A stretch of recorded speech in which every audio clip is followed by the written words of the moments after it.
Bonjour les amis, aujourd'hui on va se faire des stollen au Thermomix, mais avant n'oubliez pas de vous abonner et d'activer la cloche de notification.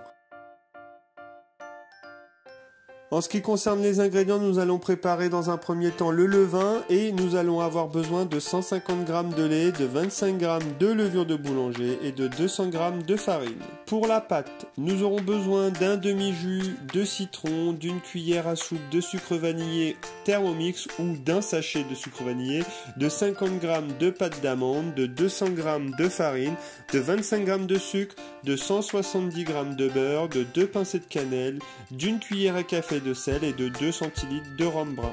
Pour la garniture, nous aurons besoin de 80 g d'amandes effilées, de 50 g de citron confit, de 35 g d'orange confite, de 200 g de raisins de Smyrne et de 200 g de raisins de Corinthe.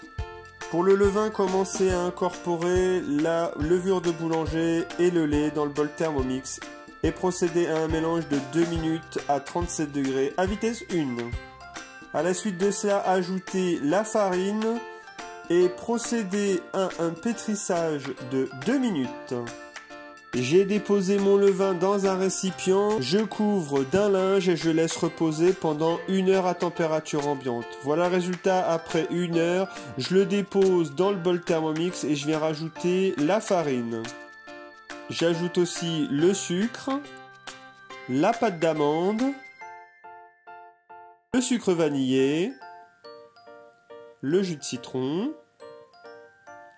la cannelle et le beurre, sans oublier le sel, le rhum brun.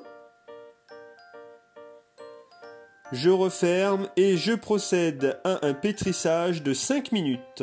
Je vais prélever 170 g environ de cette pâte préparée. Sur ce qui reste de pâte, je vais pouvoir incorporer à la main 200 g de raisins de Smyrne et 200 g de raisins de Corinthe, auxquels j'ajoute les 50 g de citron confit et les 35 g d'orange confite. Je n'oublie pas les amandes effilées. Et je procède à un mélange à la main pour ne pas abîmer mes raisins et mes fruits confits.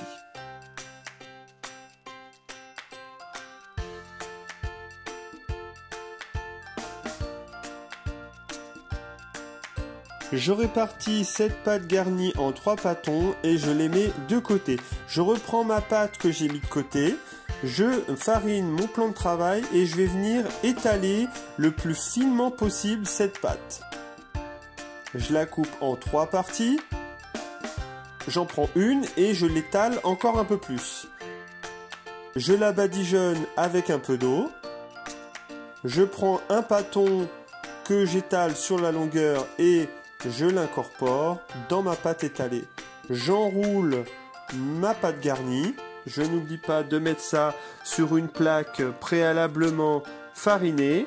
Et voilà, mes boudins sont formés, mes boudins de stollen sont formés. Je viens fendre sur le dessus ma pâte et je vais les laisser reposer pendant 30 minutes, puis les enfourner 40 minutes à 180 degrés. Voilà le résultat, c'est vraiment magnifique. Je peux vous garantir que ce gâteau de Noël nommé stollen est vraiment une tuerie. Je vous remercie d'avoir suivi la vidéo. N'oubliez pas de vous abonner et d'activer la cloche de notification. Bye bye!